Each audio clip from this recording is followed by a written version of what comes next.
Here's another sort of problem that we can look at. We have two cities, let's call them City A and City B, and the way that they're set up right now is that there is a highway that's running along down here, that from here to here, it's 50 miles long, and it's a highway that you can drive fast on. And this city up here is 30 miles due north of this road, and of this highway, and there is currently no connecting road from A down to this highway. So what we want to do is that our job is to build a road to minimize travel time from A to B. The highway down here has speeds of 110 miles an hour. The side road we're going to build has speeds 60 miles an hour.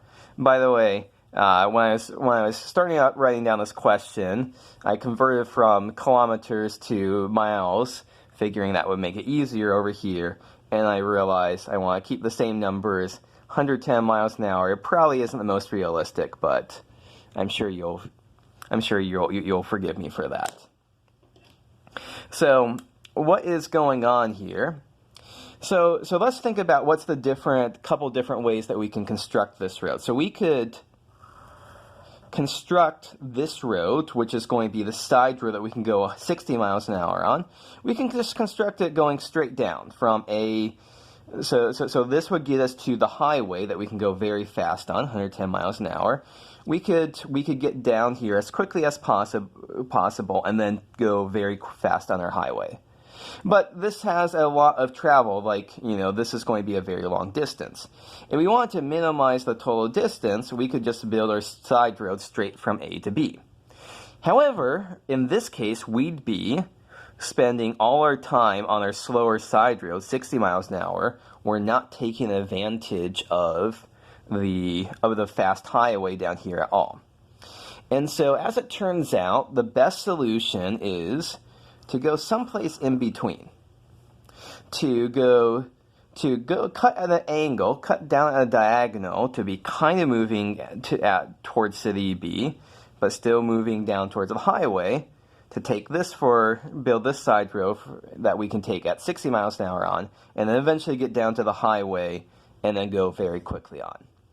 I think with a little bit of thought, you should be able to realize that, something like this is the best way to do it. And so then our job is going to be to try to figure out where exactly to build this road in order to minimize travel time. So that's how this becomes an optimization problem. At this point, we want to start filling in some variables. So let's let x be the distance from here to here, the distance from the perpendicular from A down to the highway to where our side road from A actually picks up the highway. So if this whole thing is 50 and this is x, this is going to be 50 minus x. This is 30 right here. And so by the Pythagorean theorem, this distance is the square root of 30 squared plus x squared, because it has side lengths x and 30, so the hypotenuse is root 30 squared plus x squared. So at this point, we've written down our variables. And now, what's our objective function that we want to... What is the thing that we're trying to maximize or minimize? So we're going to go for part of the way on this square root of let's go ahead and say that's 900 plus x squared. And then we're going to go part of the way on 50 minus x. And the thing is, we can go 60 miles an hour on this road. So how long does it take to go on that road? 1 over 60 times that distance. How long does it take to go on the 50 minus x road, the highway? And we can go 110 on that road. It's 1 over 110 times that distance. And so we want to add these two figures together, and let's call this f of x is equal to this expression here. So f of x is equal to 1 over 60 times this distance plus 1 over 110 times this distance. This is representing the total travel time that it takes for us to go from A to B on this road, first diagonally down and then over. What is our interval? The domain here is going to be, well, it wouldn't make sense for x to be negative, because that would be coming over this way and then going, and that just would be silly. So I think, perhaps we would want to go straight down. Perhaps we would want to go straight down, go across, so that would be x is 0. And then the longest x could be is if we decide to go straight to b. We wouldn't want to go past b and then back. So x has to be between 0 and 50. Okay, so at this point then, where are we in terms of optimizing? So all of this point right now is that we just have done the preliminary work. We've written down our variables, we've set up our function, we have our domain. Now it's time to do the steps that we have before of taking a derivative to find the critical points, which we get by setting the derivative equal to 0, and then evaluating the function at the critical points and the endpoints. So let's see, what do we have? So f of x was, just to remind you, 1 over 60 times square root of 900 plus x squared plus 1 over 110 times 50 minus x. When we take the derivative of this, we end up with 1 over 60 times 1/2 times 2x divide all of that by 900 plus x squared. And then this would be minus 110. To find the critical points, we want this to equal 0. You could also say it's the critical points when the function's undefined. We are divided by something, but this something will never be 0. So our derivative will never be undefined. So this is something that, what do we have here? We have x over 60 times square root of 900 plus x squared is equal to 1 over 110. Cross multiplying, we have 110 x is equal to 60 times square root of 900 plus x squared. And so at this point, I'm just going to say ...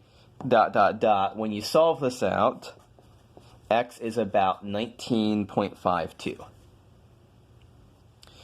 And so we have here is our critical point. So what do we have to do?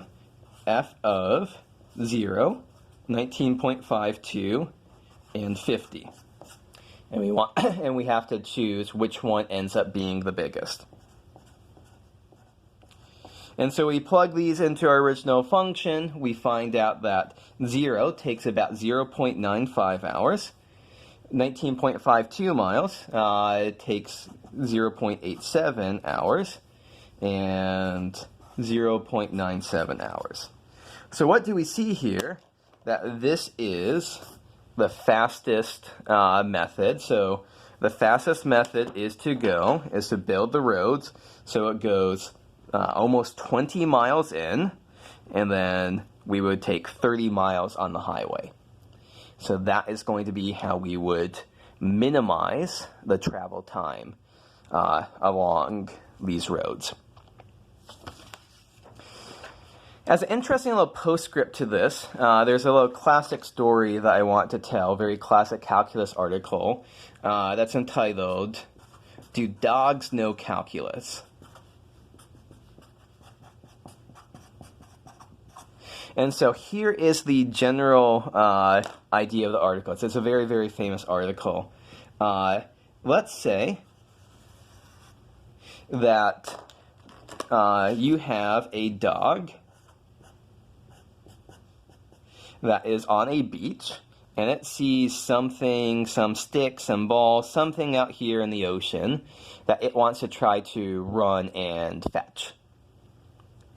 And so the given idea here is that the dog can run quicker on sand than it can swim in the water. So once again, what can we think about? What are the dog's choices? It can just decide to swim all the way to the stick, which is the shortest distance, but it's going to be swimming the whole way, and swimming is slower than running. It could run along the beach and then swim in a straight line towards the ball, which would then be the the least amount of swimming time, which is good, but the largest amount of distance traveled. And so what we should expect is that the fastest way to get for the dog to get to the ball is to run along the sand part way and then swim diagonally swim diagonally in and use the same techniques, as basically the same kind of setup as we just did, to minimize the total amount of time it takes for it to get to the ball, get to the stick. And so the guy who wrote the article, math professor, actually did take his dog to the beach and actually kind of measured this. And as it turns out, his dog did a pretty darn good job at knowing where to swim, how far to run, and then where to jump in to swim or out.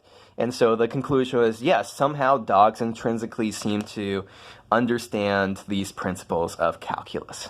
So there you go, dogs know calculus.